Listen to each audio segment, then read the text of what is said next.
The roast was tender. Rachel's mom had done her usual magic in the kitchen. Eleanor smiled across the table as if everything was perfect. Rachel passed the gravy to her father, making small talk about the boutique she'd stopped by that morning. Her voice was sugar-smooth, polished. But I'd been watching her thumbs all night. Quick, anxious, text after text, slipping beneath the table. So I asked, "Rachel," I said, slicing into the roast, "who are you always texting these days?" Her head snapped up. The entire room stalled. "Excuse me," she said, her voice tight. Gerald paused mid-sip. Eleanor set her napkin in her lap with a shaky breath. The air shifted, from warm hospitality to something brittle and buzzing, like a wire stretched too far. "I just noticed," I continued, cutting calmly. "Your phone's been in your hand since we walked in. Curious who's got you so glued." Rachel didn't answer. Instead, she stared at me, eyes wide, like I'd just flipped the table. Then she slammed the phone down. The sound cracked through the room. "You are unbelievable," she snapped, voice sharp and trembling. "Are you really accusing me of something here? At my parents' dinner table?" "I didn't accuse," I replied, steady. "I asked. Don't play that passive-aggressive game with me, Brandon," she fired back. "You're always watching, always judging. Maybe if you weren't so obsessed with tracking my every move, we wouldn't be having this conversation." "I track patterns," I said. "And lately, yours are screaming at me." Eleanor let out a soft, "Rachel." But Rachel ignored her, leaned forward, jaw clenched. "You think you're some genius? That you can psychoanalyze me in front of my family? You think I'm hiding something because I'm texting?" "I think you're hiding something," I said, now looking her dead in the eyes. "And the more you pretend otherwise, the worse this gets." Gerald cleared his throat. "Maybe we should." Rachel stood, palms flat on the table. "No, I'm not sitting through this paranoid garbage again. I won't." I raised a hand, not loud, just firm. "Sit down. And behave." Her breath caught. She didn't sit right away. Her face went pale, then red. Eleanor looked like she might faint.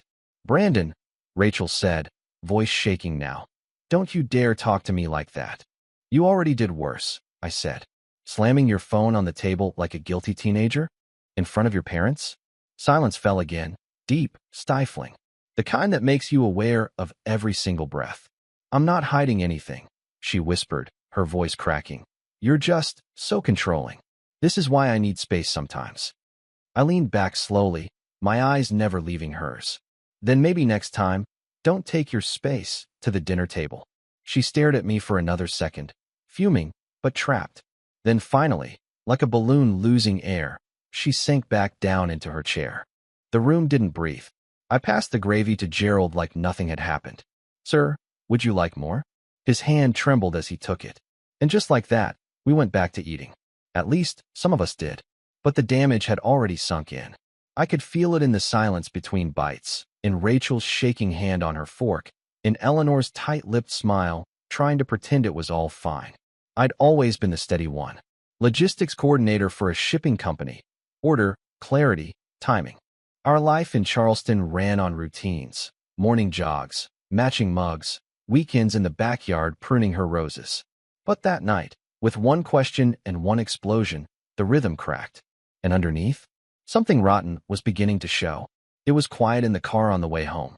No music, no small talk, just the sound of the tires rolling over familiar Charleston streets and Rachel's sharp exhales as she stared out the window. She didn't say a word until we pulled into the driveway of our little brick house, the one with the blue shutters she painted herself last spring. The porch light flickered to life automatically, casting long shadows over the flower beds she'd spent hours pruning. The second the front door clicked shut behind us, her facade cracked. "Brandon," her voice broke before she could finish. She turned to me, and I saw it, tears already slipping down her cheeks. "I'm so sorry. I don't know what got into me." I didn't answer. Just slipped off my shoes like I always did, calm and slow. Rachel followed me into the living room, her heels echoing lightly on the hardwood. "Please say something," she whispered. I sat down in the armchair by the fireplace.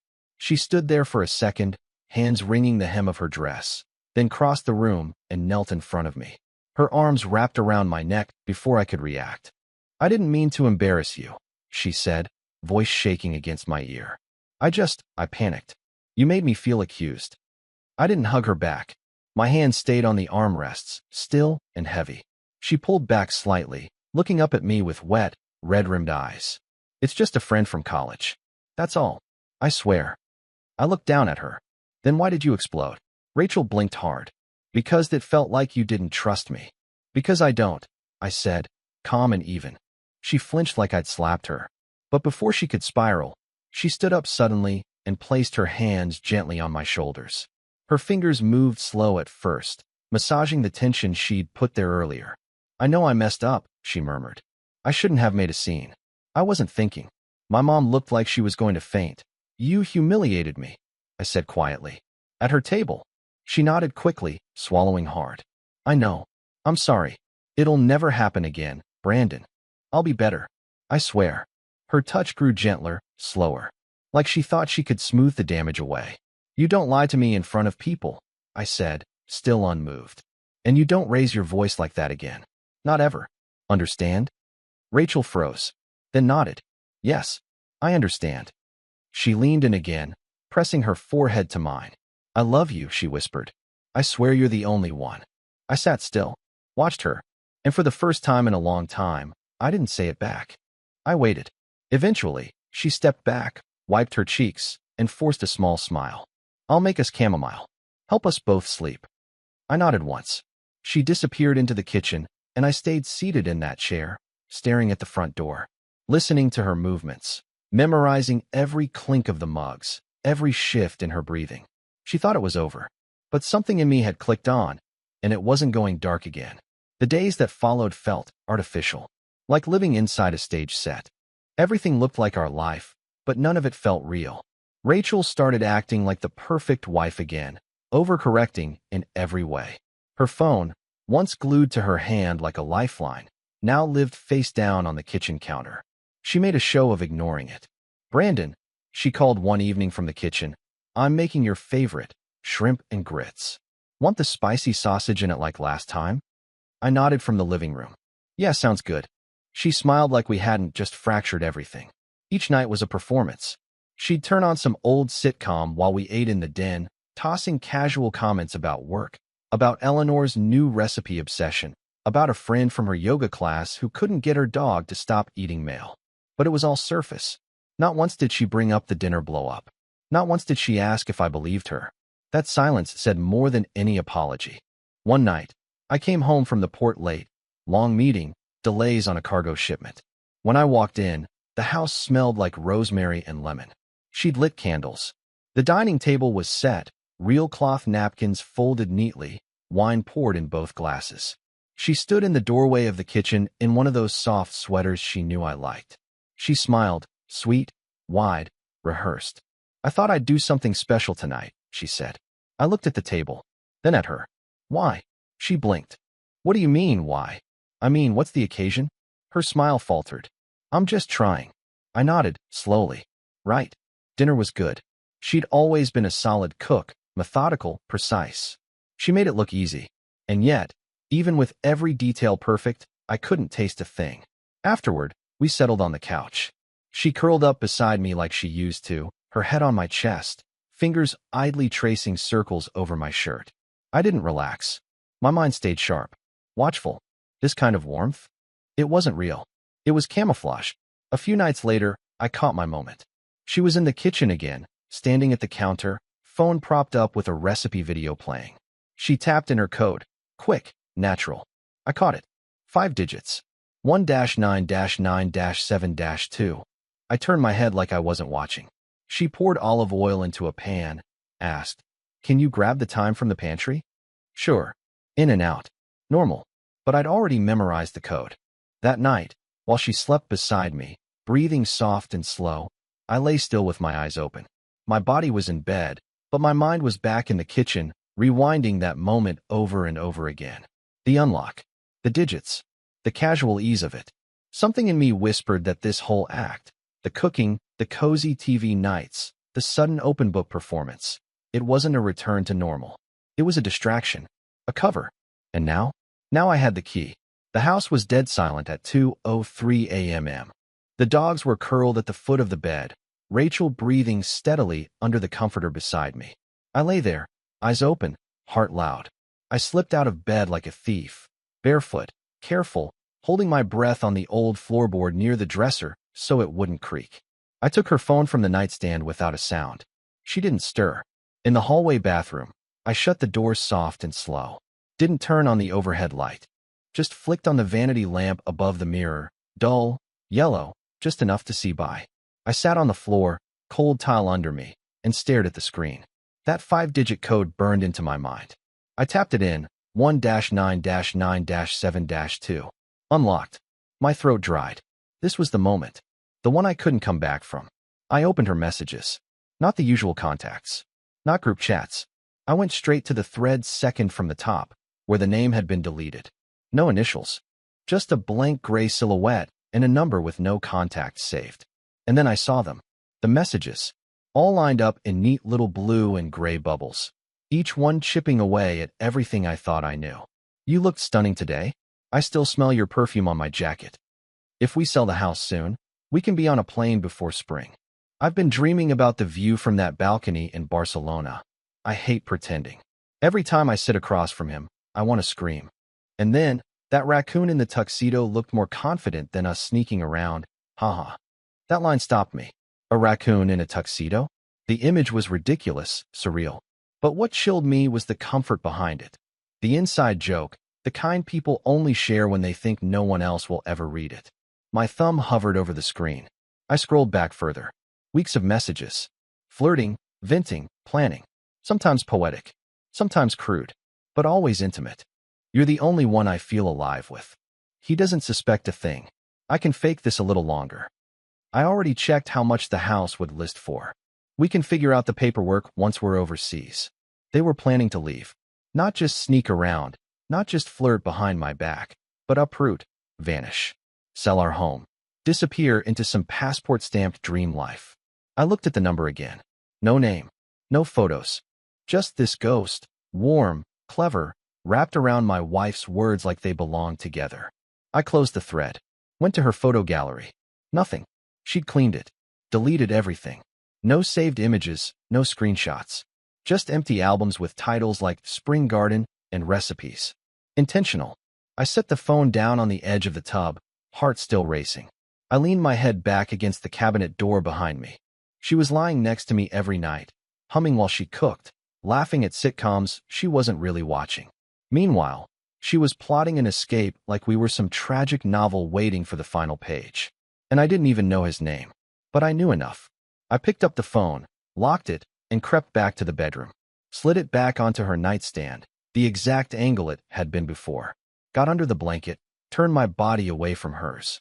She stirred slightly, murmured something soft in her sleep, and reached out, her hand grazing my back. I didn't move, because now I wasn't just watching. I was hunting. That Saturday, Rachel insisted we go.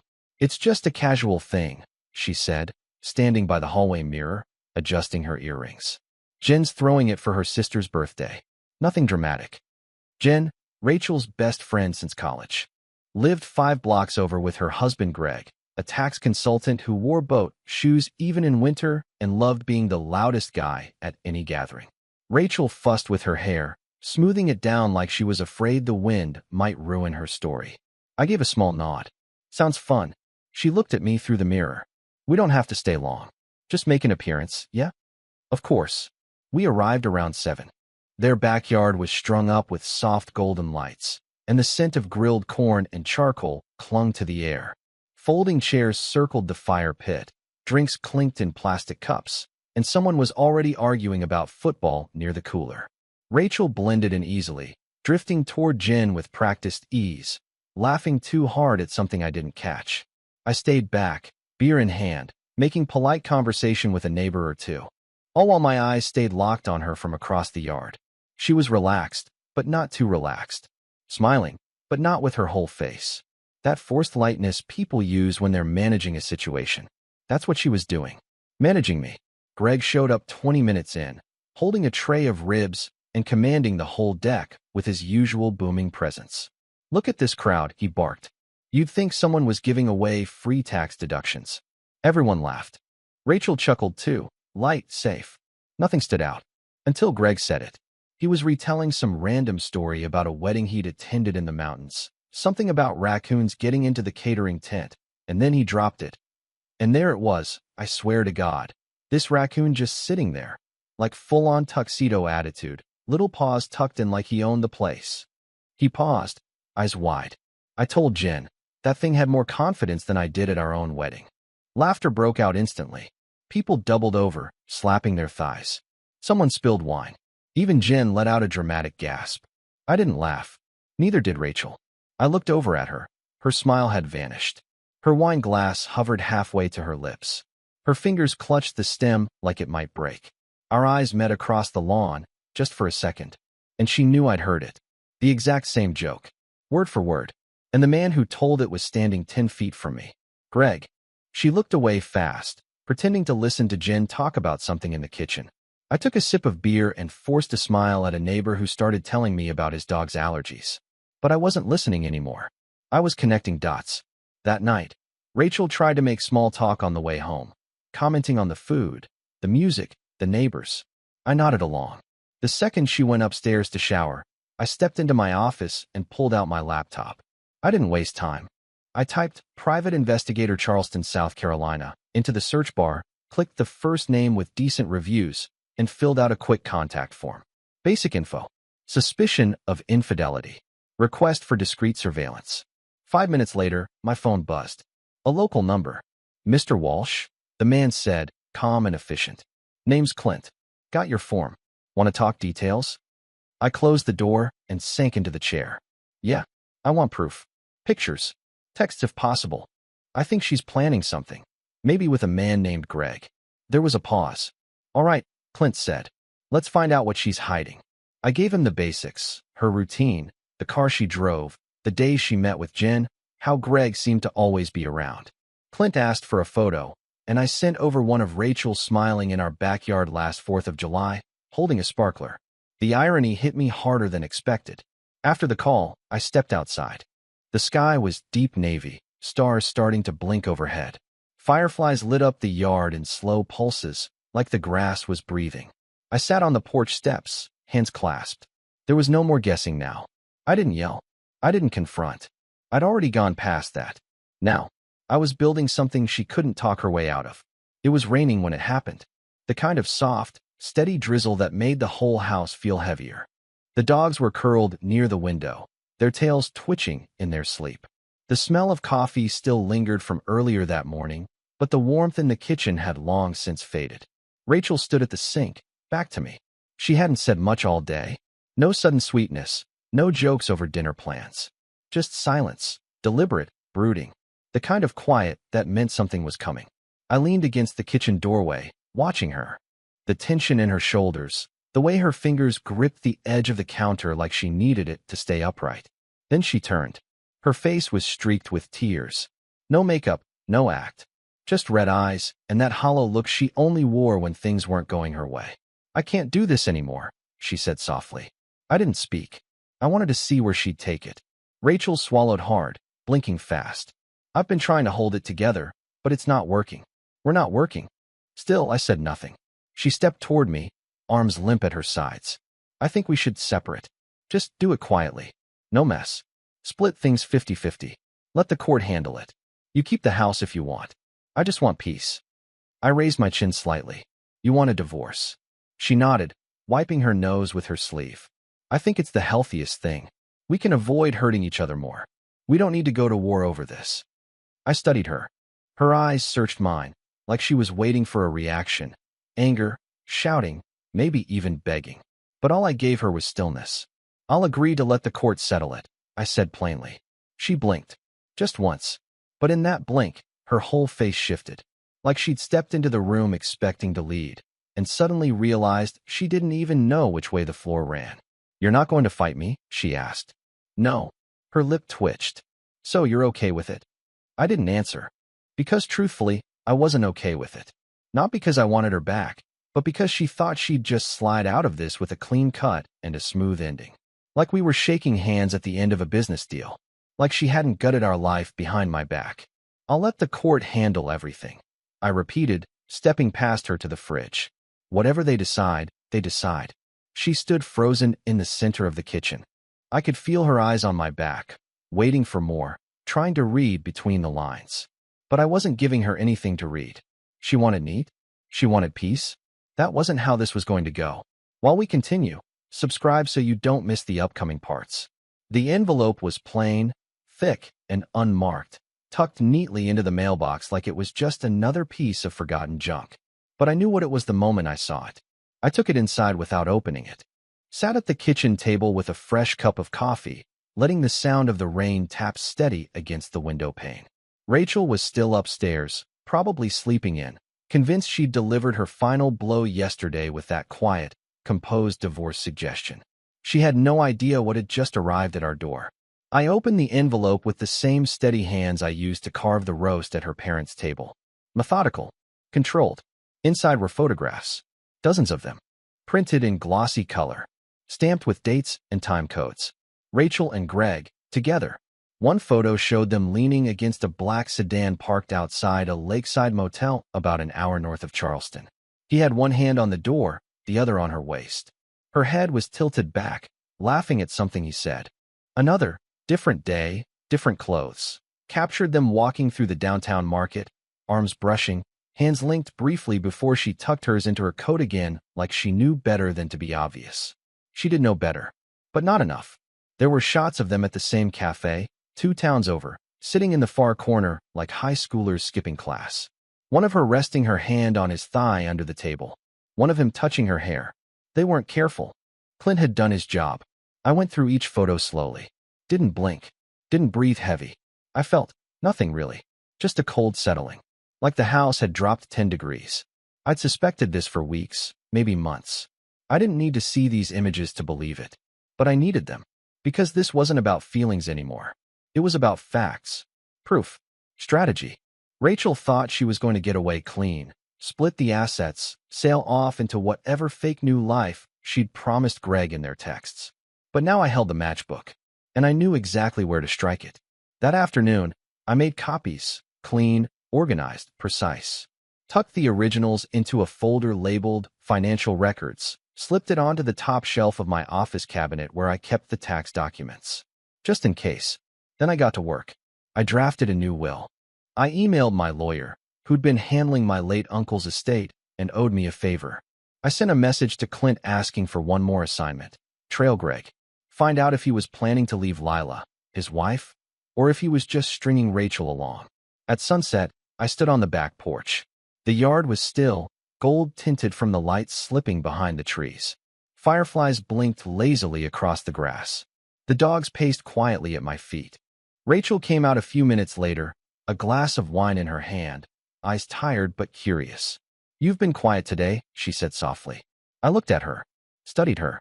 "I've had a lot to think about," I replied. She stepped beside me, shoulder brushing mine. "I think we're doing the right thing, ending it before it gets uglier." I let out a slow breath and nodded once. "You might be right." She smiled faintly, took a sip, and turned to go back inside. But before she crossed the threshold, she looked back at me. "You okay?" I gave her the same soft, easy smile she'd used on me for weeks. "Yeah," I said. "I'm good." She nodded and disappeared into the house. I stayed there, watching the sky turn orange, then amber, then deep violet. It wasn't rage I felt. It was something much colder. Final.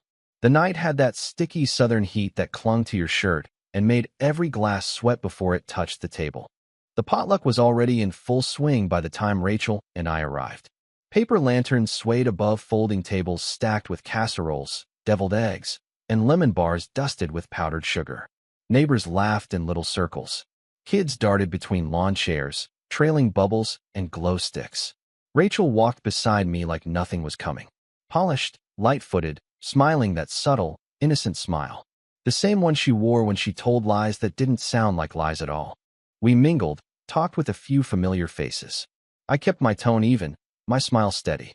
She didn't notice the envelope-shaped bulge in my inside jacket pocket. But I noticed everything. About halfway through the evening, we ended up at one of the picnic tables tucked beneath a massive oak tree. Greg and Lila were there already. Greg looked like someone who had something to hide and was pretending too hard not to. Lila, on the other hand, looked like a woman who knew exactly what was about to happen and wanted a front row seat. Rachel sat beside me. Her hand drifted under the table briefly and slipped me something. A thin manila envelope. I didn't need to open it to know what it was. Divorce papers. No words. No eye contact. Just that envelope, quietly passed like a salt shaker. Greg shifted in his seat, trying not to look uncomfortable. Lila smirked. You get the surprise package too? She asked, eyes locked on me. I smiled faintly and raised my drink. Oh, I got it. Don't worry. She leaned in a little, her voice low and amused. Don't ask why, right? I set my cup down gently, reached inside my jacket, and pulled out a folder. Placed it right in the center of the table. Greg's eyes narrowed. Rachel stiffened beside me, her grip on her glass tightening. She didn't speak. I opened the folder slowly. The photos slid out in clean, glossy color. One by one, I laid them on the table. Rachel and Greg. The motel. Downtown. That hand on her waist. That laugh. That connection they thought no one would ever see. Gasps erupted from across the table.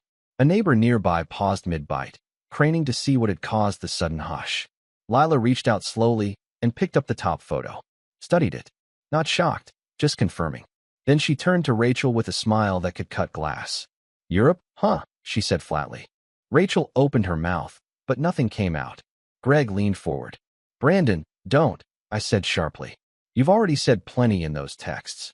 Rachel looked at me then, really looked at me. Her face drained, like she suddenly realized she'd walked into a room where every door had already been locked from the outside.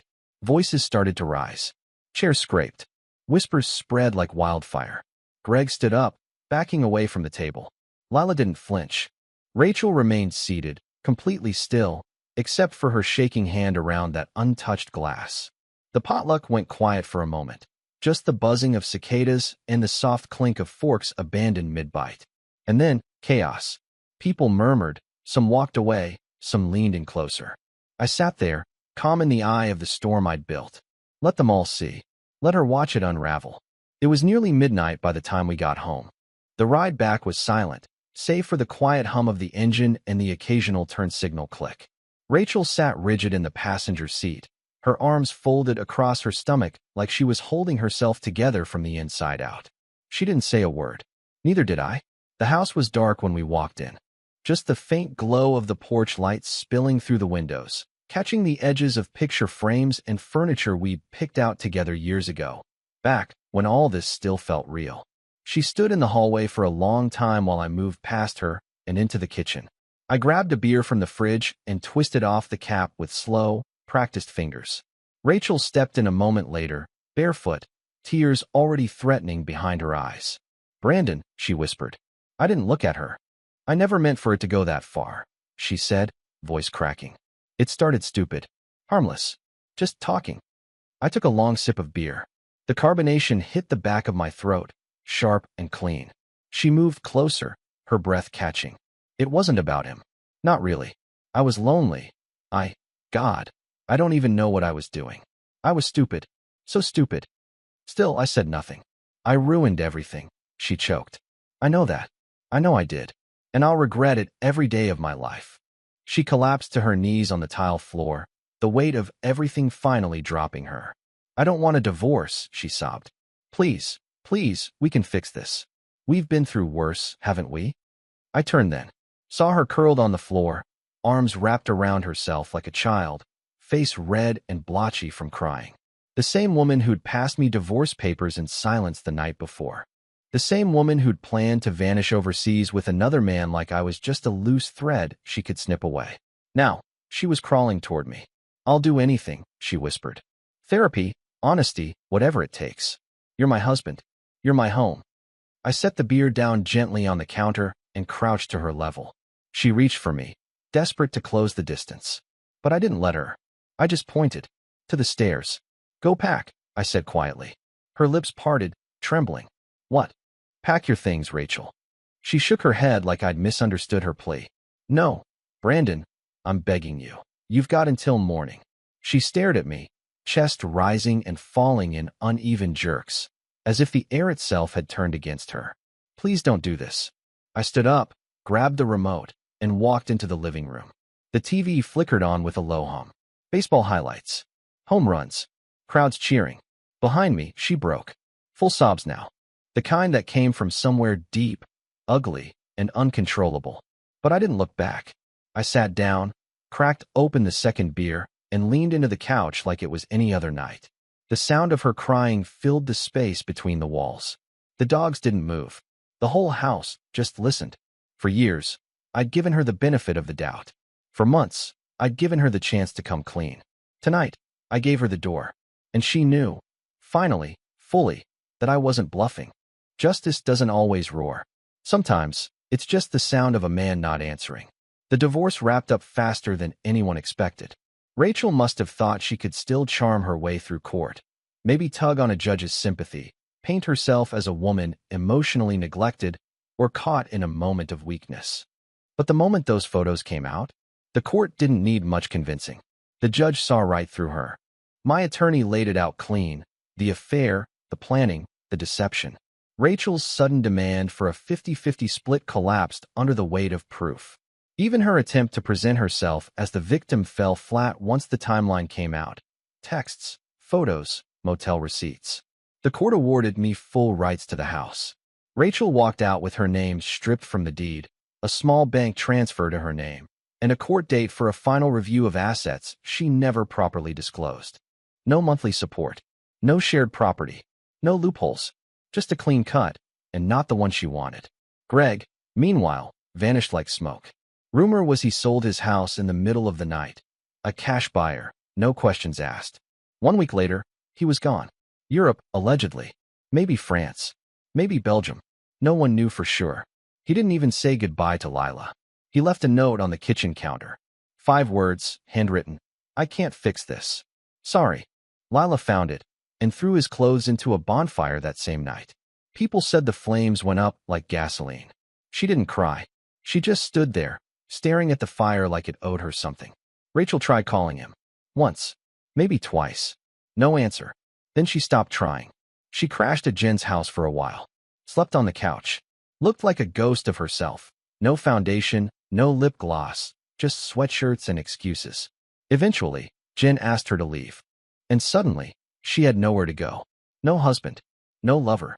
No plan. She sent me one last message, a long email, full of soft regret and blurry memories, pretending we could still find something in the ashes. I didn't reply. I archived it without opening, because by then, I was already walking forward. The house was quiet again, peaceful. The dogs slept through the night without pacing. The coffee stayed hot longer. The silence didn't press, it breathed. Neighbors who once whispered behind hedges now waved from driveways. Some even came over to say, "Good for you," under their breath, like they didn't want to celebrate too loudly, but they understood. I'd kept my home, my name, my dignity. She'd gambled everything on a man who didn't even wait for her at the gate. And now, she was left with nothing but silence. I didn't feel sorry for her. Not because I was heartless, but because some consequences aren't punishments. They're the cost of choices made in the dark. 3 months passed. Not loud, not dramatic. Just slow days and soft mornings, like the world had decided to quiet down with me. I started going to a little coffee shop near the port on Saturdays. The kind with handwritten menus and acoustic guitar in the background. They knew my order before I even said it. Black coffee, no sugar, same booth near the window. That's where I met Emily. She was sitting alone the first time I saw her. Glasses slipping down her nose, a paperback novel open in one hand and a half-eaten muffin in the other. She looked peaceful, genuine, like she wasn't rushing anywhere. We struck up a conversation over spilled creamer. Literally, I knocked over the tiny pitcher as I sat down, and she laughed before I could apologize. "No worries," she smiled. "You're not the first guy to lose a battle with the milk." I smiled back. It was the first real smile I'd felt in months. Turns out she was a third-grade teacher. Lived nearby, loved old books and bad puns. Didn't ask about my past, not right away. Just talked like it was okay to be exactly where we were, no rush. We started meeting on purpose after that. Saturday mornings turned into Tuesday walks. Long conversations about nothing. Comfortable silences. No games. One afternoon, I finally asked, "Would you want to grab dinner sometime?" Emily tilted her head, thoughtful. "You mean like a real date?" "Yeah," I said. "A real one." She smiled, reached into her bag, and pulled out her phone. "Here," she said, handing it to me unlocked. Put your number in. I raised an eyebrow. No password. She shrugged. I don't hide things from people I trust. It was simple, direct, uncomplicated. I entered my number, handed it back. Then I pulled out my phone, opened the settings, and deleted my own lock screen passcode. Emily noticed. You don't have to do that. I looked at her. No, I said, but I want to. She smiled, small, warm, the kind of smile that wasn't trying to win anything. We didn't talk about the past that day. We didn't need to. Some people come into your life like storms. Others walk in like the first morning after one. And that was the end of my story. But I keep thinking about Lila, how she stood there calmly when the truth came out, didn't scream, didn't cry, just stared at Rachel like she'd already let go. She never tried to chase Greg, never asked him to stay. Tell me honestly, did Lila do the right thing, or would you have done something different in her place? Drop your thoughts in the comments. I'll be reading. And hey, if this story hit you somewhere deep, don't forget to like and subscribe. There's more where this came from.